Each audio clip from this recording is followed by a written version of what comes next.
Welcome back to this Money Monday edition of Liquid Lunch on Newsmax TV. I'm John Tobacco. We'll come to you today as we do every day from Midtown Manhattan, high atop Bryant Park at the Newsmax headquarters studios.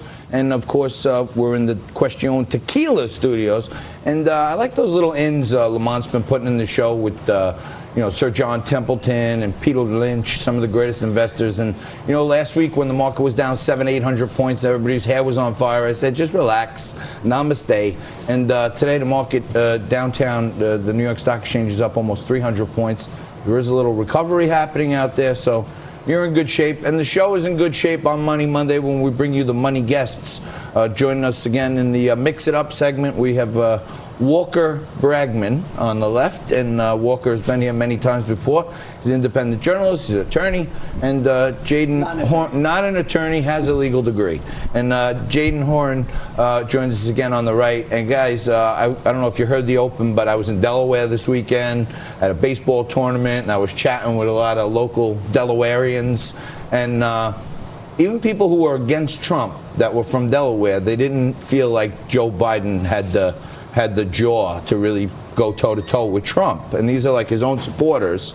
And then he's gaffing it up, Walker. So what's happening here? So I just did an article on this. I talked to Democrats and election watchers, and some of them said that these aren't really gaffes. Like gaffes were calling, to quote one person I spoke to, as an editor for the Daily Kos, he said that gaffes were calling Obama clean and articulate. These are things like mixing up Theresa May with her long-dead predecessor, Margaret Thatcher, and doing that twice. Getting his own policy plans wrong on the debate stage and directing his supporters to a non-existent website. These are concerning things. If Joe Biden is to be the nominee, these have to stop. These gaffes, or whatever you want to call them, have to stop because they feed into the narrative that Trump is trying to build, that this is Sleepy Joe who has, I think he said, truly lost his fastball. Yeah, I think he might have lost his fastball. Jaden, what do you think about Biden-Trump matchup? He is the leading contender, and I just came back from Delaware, so what do you think? Well, first and foremost, I think that senility is a serious issue. We should really question whether these are gaffes per se or a slipping of the mind. And if it's a slipping of the mind, then it goes to, whether he is qualified to be president and ultimately to actually hold the office. As for the matchup, look, I think the Biden of 2008, the Biden of 2016 is not the Biden of 2020. And I think as he lurches to the left to kind of shore up the Democratic base, I think he's going to lose the middle ground. He's going to lose the unions and the kind of blue-collar supporters that make him viable in this hypothetical Trump-Biden matchup. So I want you guys to take a look at this. You're talking about the gaffes and whether or not that indicates some kind of weakness or senility. Take a look at this little montage we have for you.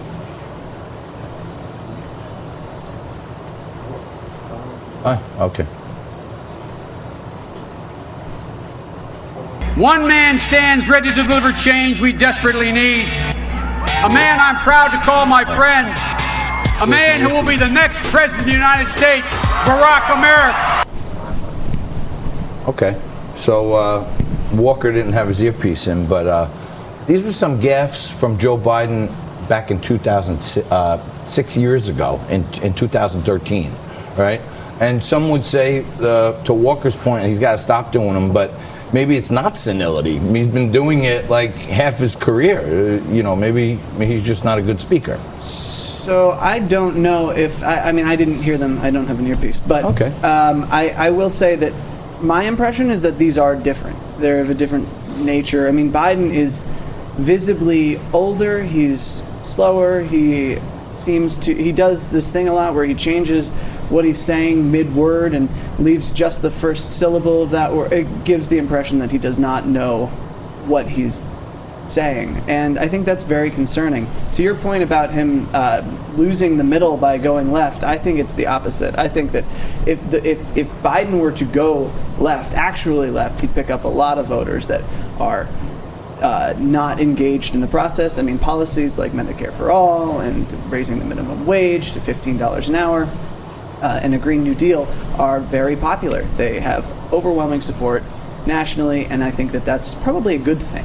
I mean, I don't know. I think a Green New Deal is just a rehash of the green jobs from 2016, and those promises were made to Rust Belt and Rust State voters, and they rejected them. So I don't know if rehashing and recycling ideas from 4 years ago is going to excite the base that he needs to turn out, right? Like in order for him to win, he needs people in those particular states. He doesn't need people in New York City and San Francisco to turn out in enormous numbers. So yeah, I'm just getting some breaking news here. Apparently, the last time Walker and Jadan were on, the conversation, sharing of ideas was so thoughtful that they wound up going over to Bryant Park and spending a couple of hours together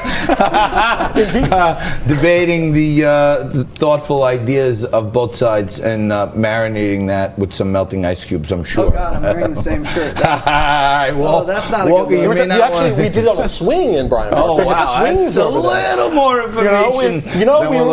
We really were brought together by You were John. channeling your inner youth, We're the where you purple could talk people. about, that's what I'm saying. You indeed. could talk about almost anything. I want to take you guys off of our 2020 presidential race and go over to Hong Kong, because there's a lot of movement. I don't suppose you just let me plug my article quickly. It's in Pace today. You should read it. It's Democrats are questioning Biden's age and fitness. Okay. Yeah. So Walker Bragman, where is it? On Paste.com? Paste magazine. Paste magazine, Paste magazine. You can read Walker's insights on whether or not Joe Biden is losing it. And again, go to pastemagazine.com. Check that out.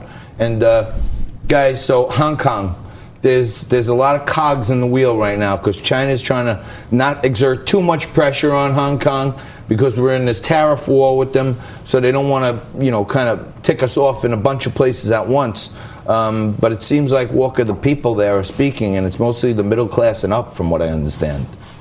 Look, it's not for obviously people who are pursuing greater human rights and civil liberties are people we should show solidarity with. I don't know what further steps we could take as a country to. So, Jadan, can Trump use the Hong Kong stuff as a wedge in the tariff negotiations? Look, I think in terms of the trade issue, when we look at Hong Kong, when we look at the trade negotiations, absolutely, it is a possible bargaining chip. However, it's not one that I would use. Instead, I would focus on the human rights. Trump has an opportunity here to partner with American businesses who sit in this country and preen to the American people about what their corporate values are, and yet they make deals with a totalitarian regime in order to create a social credit system that prevents the free movement of people. People in Hong Kong don't want that, and they're afraid of it. And so, it is incumbent upon our politicians, our president, and our companies to say, look, we have human rights, we have human values that we support